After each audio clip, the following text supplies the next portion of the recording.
ناظرین بریک کے بعد خوش آمدید. آسما ابھی یہ جو ہم بات کر رہے تھے, اب دیکھیے اس میں ہم نے یہ فیصلہ کر لیا, ہم نے اگری کر لیا تینوں نے کہ یہ ایک پی ٹی آئی ایکسپیریمنٹ تھا, اور ایکسپیریمنٹ فطرت اس کی جو ہے وہ ایک تھوڑی سی انسٹیبل ہوتی ہے ہمیشہ سے. وہ ایکسپیریمنٹ جو ہے وہ اس طریقے سے چل نہیں پایا, وہ ڈیلیوری نہیں ہوئی جس کے بارے میں سوچا گیا تھا, اور جس کی بہت ساری وجوہات ہیں. لیکن آج کے پروگرام میں ہم نے یہ اس میں شامل کیا کہ کچھ پرسنالٹی ایشوز ہیں, کچھ ویژن کے پرابلمز ہیں, کچھ رویے کے مسائل ہیں. اب اگر یہ بنیادی بڑے بڑے مسائل سامنے رکھیں, 3 سال رہ گئے ہیں, آخری سال کیمپیننگ کا ہوتا ہے, 2-2.5 سال رہ گئے ہیں, یہ جو مسائل ہیں, یہ جو ایشوز ہیں, یہ جو کمزوریاں ہیں, ان کو تبدیل کیا جا سکتا ہے. کیا پی ٹی آئی اور خان صاحب ان ایشوز کو ریزالو کر کے آگے بڑھ سکتے ہیں, یا مشکل لگ رہا ہے؟ کرنے کو تو فرحاد نے جو ہے وہ نہر بھی نکال لی تھی, اگر نیت بھی ہو اور اگر آپ کے پاس جو ہے وہ اپنا آپ چاہتے بھی ہوں, ارادہ بھی ہو, تو کوئی چیز روک نہیں سکتی ہے. لیکن جو یہ حکومتیں ہوتی ہیں یا جو جس طرح سے ریاستیں چلتی ہیں, اس کے اندر کوئی ایک فیکٹر نہیں ہوتا جو کہ کنٹریبیوٹ کر رہا ہوتا ہے. اس میں بہت سارے فیکٹرز ہوتے ہیں جو کہ ریاست کو چلا رہے ہوتے ہیں یا جو کاروبار مملکت ہے اس کو آگے بڑھا رہے ہوتے ہیں. اس میں سب سے بڑا جو معاملہ ہوتا ہے وہ تو ہوتا ہے کہ آپ کی جو معیشت ہے وہ کتنی زیادہ اہم ہے. میں اس کو ایک سوال کے طور پہ دیکھتی ہوں کہ کیا ہمارے پاس ایسا کوئی جادو کا چراغ آ جائے گا کہ اگلے 2 سالوں کے اندر ہمارے اوپر جو بے تحاشا بے بہا قرضہ چڑھ گیا ہے اس کو ہم نے اتارنا بھی ہے اور اپنا نظام چلانا بھی ہے. پھر آپ اسی صورت میں جب آپ کو کوئی سلیوشن نظر نہیں آتا تو آپ کہتے ہیں کہ اچھا اب ہم این ایف سی کو بھی چھیڑ لیں, یا 18ویں ترمیم کے اندر جو صوبائی اختیارات ہیں اور جو یہ بھی اس کا حصہ این ایف سی, اس کو ہم چھیڑیں. اگر آپ یہ کرتے ہیں تو آپ کی جو اپنی وفاق ہے, فیڈریشن ہے, اس کے اوپر جو ہے وہ حرف آتا ہے. تو یہ ایک ایسا معیشت اپنی جگہ پہ ہو گئی. سیاست کی طرف دیکھیے, اگر سیاست کی طرف سے کوئی چوائسز بنانے کی کوشش کی جاتی ہے تو کیا جو پی ٹی آئی ہے جس کو اتنے چاؤ کے ساتھ لایا گیا تھا, اتنے اس کے لیے جو صورتحال بہتر بنائی گئی تھی, کیا ایسا ہو سکتا ہے کہ کوئی اس کو پرے کر کے کسی ایسے کو لایا جائے جس کو پچھلے کم از کم 5 سال یا 7 سال یا 2.5 سال سے تو آپ نے چور یا کچھ کرپٹ جو ہے وہ کہا گیا ہے اور اس کا ایک امپریشن جو ہے وہ بنایا گیا ہے. تو سیاست کے اندر بھی آپ کو یا وہ خود آئیں گے جن کو کہ اتنا برا بلا کہا گیا ہے کہ وہ چوائس کے طور پہ آ جائے, یا کوئی اس وقت جو ہے وہ اس طرح کی صورتحال بن سکتی ہے کہ وہ آگے آئیں اور اکیلے اس وقت جتنا میس ہے اس کے رسپانسبل بن جائیں. تو سیاسی لوگ جو ہیں وہ تو اس کو اس طرح سے دیکھتے ہیں. تو نہ معیشت نہ سیاست, اور اب تو میں معاشرت کو بھی اس کے اندر جو ہے وہ گنتی ہوں, کیونکہ معاشرت کو بھی پچھلا 2.5 سال جس طرح سے ہمارے جو نظام زندگی ہے اس کو نقصان پہنچا ہے, ہمارے اخلاقیات کو نقصان پہنچا ہے. مجھے نہیں لگتا کہ اگلے 2.5 سال میں کوئی ایسی تبدیلی آ جائے گی کہ ہم کہیں کہ ہم وہ قوم بن جائیں گے جس میں پی آئی اے آپ کی قومی ایئر لائن برباد ہو گئی, جس میں پی ٹی ڈی سی بند ہو گیا, جس میں آپ کے ادارے بند ہو رہے ہیں, جس میں 1.5 کروڑ لوگ بے روزگار ہونے جا رہا ہے یا ہو گیا ہے, جو بھی اعداد و شمار ہے. تو کیا ایسا جادو کا چراغ ہوگا کہ 2.5-3 سال میں سب کچھ ٹھیک ہو جائے گا؟ تو میں کبھی نا امید نہیں ہوتی, مشکل لگتا ہے. مگر جی ٹھیک ہے سہیل بڑائی صاحب, لاسٹ ورڈ میں چاہوں گا آپ دیں. دیکھیے اب یہ تمام طور ہم نے باتیں کر لی, اور ہم نے یہ بھی دیکھ لیا کہ سرویز جو نئے آ رہے ہیں اس میں بھی مقبولیت جو ہے وہ جماعت کی کم ہو رہی ہے. شہباز شریف صاحب کا لیٹسٹ سروے آیا ہے کہ ان کے پر یعنی ان کا جب موازنہ ہوتا ہے عمران خان صاحب سے ایز اے لیڈر تو ان کو لوگ زیادہ بہتر ریٹ کر رہے ہیں وغیرہ وغیرہ. اتحادی جو ہیں وہ بھی ناراض ہیں, وہ بھی ہمیں نظر آ رہا ہے. لیکن یہ سب کچھ جڑا رہے گا جب تک اسٹیبلشمنٹ کی سپورٹ ہے. بنیادی چیز ہے ہی وہ, ہمیں آپ سے بہتر کون جانتا ہے. یہ سوال یہ ہے کہ کیا وہ اسٹیبلشمنٹ کی سپورٹ جس کی بنیاد پہ یہ سارا ایکسپیریمنٹ بنا جڑا اور آیا, اب وہ بھی تو دیکھ رہے ہیں نا کیا ہو رہا ہے. تو وہاں پہ مجھے فائنل ورڈ دیں کہ وہ کنسرن ہے, کچھ تشویش ہے, یا سب اچھا ہے. میرا خیال ہے سب اچھا والی بات تو غلط ہے. میرا خیال ہے ڈسٹنس کریٹ ہوا ہے, لیکن آپس میں ابھی باہمی اعتماد کا رشتہ قائم ہے, وہ ٹوٹا نہیں ہے. فاصلہ ضرور پیدا ہوا ہے, شکوک پیدا ہوا ہے. دوسری بات یہ ہے کہ فاضل صاحب ہم تو اینٹی اسٹیبلشمنٹ سوچ رکھتے ہیں, لیکن اسٹیبلشمنٹ کی اس بات کی بھی تعریف کرنی چاہیے کہ وہ پاکستان کے عوام سے جڑے رہتے ہیں. فرض کریں اگر پاکستان میں حکومت کے خلاف سینٹیمنٹ بڑھے گا تو یہ ہو نہیں سکتا کہ اسٹیبلشمنٹ بھی حکومت کے ساتھ رہے. اسٹیبلشمنٹ ہمیشہ میجورٹی آف دی جو لوگ ہیں ان کی سینٹیمنٹس کو فیل کرتے ہیں اور کوئی نہ کوئی چاہے کاسمیٹک تبدیلی ہو وہ تبدیلی لے آتے ہیں. اسی لیے وہ ڈائریکٹ ٹارگٹ بہت کم بنے ہیں پاکستان کی تاریخ میں لوگوں کے غیظ و غضب کا. اس کی وجہ یہی ہے کہ وہ درمیان میں ہمیشہ کوئی راستہ رکھتے ہیں, چاہے کاسمیٹک چینج لے آئیں, وہ چینج لے آتے ہیں جب دیکھتے ہیں کہ حالات خراب ہونے. بہت شکریہ سہیل ورائش صاحب, آسمہ شرائی صاحب. ناظرین, میرا خیال ہے تھوڑا سا آپ کو آئیڈیا ہو گیا ہوگا کہ یہ جو مسائل ہیں ہم بات کرتے ہیں, آپ نے نوٹ کیا کہ میں نے جان بوجھ کر -1 یا -2 کی باتیں نہیں کی, کیونکہ یہ تو ایک روزمرہ کی باتیں ہوتی ہیں, لیکن جو مسئلہ ہے اس وقت وہ تھوڑا سا گہرا ہے. اگر پاکستان تحریک انصاف کی گورنمنٹ اس طریقے سے ڈیلیور نہیں کر پا رہی تو اس کے پیچھے کچھ جنون ریزنز ہیں, اور جب تک ان ریزنز کی نشاندہی نہیں ہوگی اور جب تک پاکستان تحریک انصاف کی لیڈرشپ خود ان ریزنز کی نشاندہی نہیں کرے گی تب تک معاملات ٹھیک نہیں ہو سکتے. یہ پبلک میں تو کہنا بڑا آسان ہے کہ جناب ان کی غلطی ہے, ان کی غلطی ہے, وہ چور ہیں, فلانا ہے.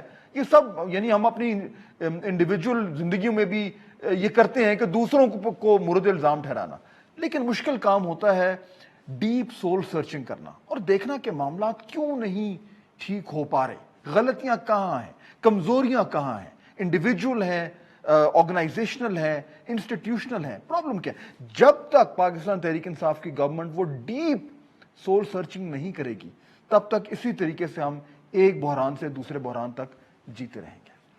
آپ سے ملاقات ہوگی اگلے ہفتے. اللہ حافظ.